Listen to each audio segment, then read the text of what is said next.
Taxer les plus riches, est-ce que c'est la solution? Jacques Letourneau, ex-chef syndical, ex-président de la CSN, voulait réagir fortement entre autres, à ce qui a été dit. Puis Geoffroy Boucher, l'économiste de l'Observatoire québécois des inégalités, nous l'a bien expliqué. Oui. Sa dernière bonne idée, c'est les impôts. Oui. Non, mais je disais tantôt, je me peux plus. Je suis d'accord avec ce que Geoffroy dit, mais c'est la réponse polie. Moi, je vais t'en donner une moins polie. Oui, parce que lui, vous osez pas faire une analyse politique, c'est correct. Moi, je vais t'en faire une. Oui, vas-y donc. Tu sais, c'est de la poudre de perlimpinpin, ça. C'est une illusion. Puis c'est sûr que pour monsieur, madame, tout le monde, quand on écoute les témoignages, tout ça, les gens disent on en paye trop, on n'en a pas pour notre argent. Mais en même temps, en bout de piste, là, la baisse d'impôts à Carney, là, hier, on décortiquait ça là, dans les émissions économiques. Le panier d'épicerie va monter encore. T'as-tu vu là, avec les tarifs douaniers? Là? Ben, ce qu'on va te donner comme baisse d'impôt pour une famille de la classe moyenne, tu vas le passer dans le panier d'épicerie. 0 pin bar de plus dans tes poches. Et quelque part, les chèques à Legault, les chèques à Trudeau, les chèques... Tu sais, on a-tu eu des chèques? Oui. Demande au monde, voir pour le fun, si cet argent-là existe encore, pas été placé. Puis bon. Fait que ce sont des mesures... Demande-leur si ça fait une différence. Des mesures... Ben voilà. Ça n'a pas fait de différence. Ça fait pas de différence structurante. Non, voilà. Ça vient pas changer le cours de l'affaire.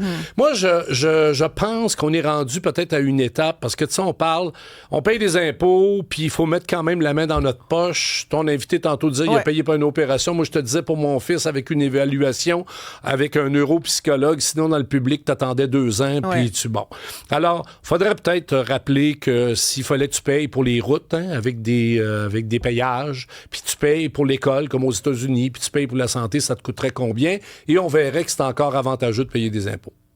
On verrait qu'en bout de piste, là, si tu ouvres le sujet des infrastructures, par exemple, on sait aujourd'hui, c'est Catherine Fournier, la mairesse de Longueuil, qui disait encore cette semaine, ça a doublé le prix, ne serait-ce que... J'en ai parlé à cette émission la semaine dernière. Prix d'un feu de circulation, c'est rendu que c'est 1 million à Longueuil. C'était 500 000 il y a 5 ans. Comment ça se fait? Faire un dos d'âne, c'est 10 000 $. Combien t'as de dollars d'asphalte dans un dos d'âne? Tout à fait. Il y a quelqu'un qui s'en met dans les poches, Jacques. Il y a peut-être quelqu'un qui s'en met dans les poches, mais il y a peut-être quelqu'un qui paye pas assez d'impôts. Là, je parle pas de toi, moi et ton invité. C'est possible. Une du Journal de Montréal, c'est des pharmaciens qui abusent sur des médicaments spécialisés. Moi, je regarde ça et je me dis, noir, non mais c'est ça que ça crée. crée. Ça que ça crée. On a Serge qui est au bout du fil, un auditeur. Bonjour. Charles, bonjour. Charles, vous êtes là? Oui. On vous écoute. Oui. Moi, dans le fond, je pensais pas que ces mots-là sortiraient un jour de ma bouche, mais je refuserais la baisse d'impôts. Mais je ferai un échange. Je ferai un échange avec le gouvernement. J'échangerai ma baisse d'impôt contre de l'imputabilité. L'imputabilité des employés de l'État, comme, mettons, le ministre Fitzgibbon, tu sais, envoyer des millions et des milliards Nordvolt, des skidoo électriques qu'on verra jamais, des montgolfières électriques pour aller faire des livraisons. Ça, c'est notre argent à grands coups de pelle dans mon compte de banque. Puis, après ça, il n'y a rien qui marche, il a dépensé des milliards. Là, monsieur tombe en amour, puis il s'en va avec son fonds de pension du gouvernement, avec sa conjointe, faire de la moto. Puis tout va bien, puis il n'y a aucun problème. Moi, je ferais des portefeuilles au privé, puis je ferais une affaire comme ça. J'aurais des poursuites pénales, puis je me ramasserais en cours, là. Il y a du monde qui me ramasserait quelque part, mais ici, Kerr, Trudeau, Legault, Fitzgibbon, c'est aucune imputabilité pour absolument rien. Ouais. Puis là, on chiale. Ça n'a pas d'allure. Ben, t'as raison, ça n'a pas d'allure. Ah ouais, va travailler. Va payer de l'impôt, là. Ah ouais, go, va payer. Ouais. On peut chialer, mais c'est pas grave. Ça n'a pas d'allure, ils le savent, mais ils vont continuer pareil. Merci.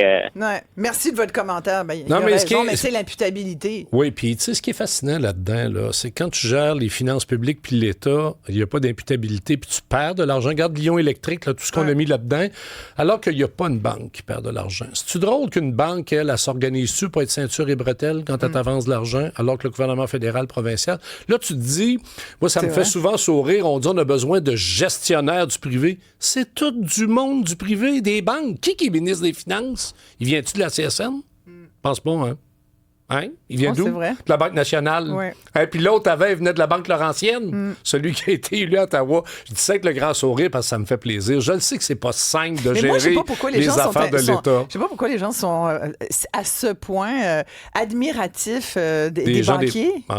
J'ai fait un parallèle avec mon passé d'historien, moi, l'autre fois, en disant Trump se prend vraiment pour un monarque qui a rencontré le banquier. Rappelle-toi, au Moyen-Âge, là, le roi, les banquiers qui étaient installés en Italie, puis le pape. Ouais. On dirait qu'on n'a pas évolué bien. Et les vassaux en bas, un petit tour de temps. Michael, rapidement, en terminant, avez-vous quelque chose à rajouter? En terminant, je vais revenir à votre question de départ avec le sondage. OK?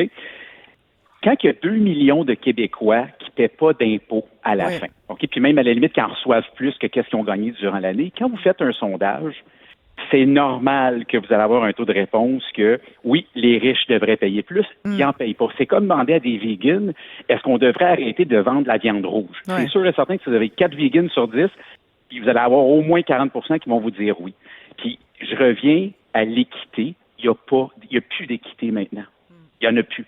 Et c'est ça qui va faire sauter le système. Parce que sur plusieurs points, je rejoins votre invité de la CSN. Là. Je veux dire, il y a des choses qu'on est à la même place, mais le système ne fonctionne plus fiscal. Puis je vais vous laisser juste sur une citation. Là. Einstein a dit ça. Ah oui? La chose la plus difficile à comprendre sur la planète, c'est pas la théorie de la relativité, c'est les impôts. Ça, c'est Einstein qui l'a dit il y a 50 ans. C'est vrai, puis il change tout le temps les règles de fiscalité. On va chercher ça, cette citation-là. Là. Merci, Michael. En tout cas, merci. On s'est parlé 2 fois cette semaine. On commence à avoir une relation intense. Merci beaucoup. Il est bon. Ben, il est très bon. J'adore ça. C'est un auditeur. C'est quelqu'un qui m'a écrit. Puis tout à fait. Tu sais, moi, j'adore leur donner la parole à nos auditeurs parce qu'ils sont très puis terrain. c'est un droit de dire je paye des impôts, puis je vais avoir un compte rendu, puis je vais en avoir pour ton argent. Vraiment. Hein? Geoffroy Boucher de l'Observatoire québécois des inégalités. Geoffroy est économiste. Geoffroy, très rapidement, parce qu'on doit terminer, votre conclusion là-dessus. Si on paye pas, si on ne fait pas de baisse d'impôts à la Carney, on fait quoi? Ben, si on ne veut pas agir en bout de piste en redistribuant la richesse, on peut agir en amont. Puis, Monsieur Letourneau l'a bien nommé, des services publics de qualité, notamment en santé, en éducation, ça permet d'atténuer les inégalités sociales, socio-économiques d'emblée. Si nos enfants sont bien supportés, si on met tout en place pour qu'ils se développent à leur plein potentiel, ben ces enfants-là vont pouvoir contribuer pleinement à la société et éviter en bout de piste là, des coûts assez importants pour le gouvernement. Donc oui, on peut redistribuer, mais on peut aussi agir en amont. Voilà. Merci beaucoup, Geoffroy Boucher de l'Observatoire québécois des inégalités. Jacques Letourneau. Merci. Merci. Merci. C'est toujours très pertinent. Tout à fait. Merci beaucoup, Jacques.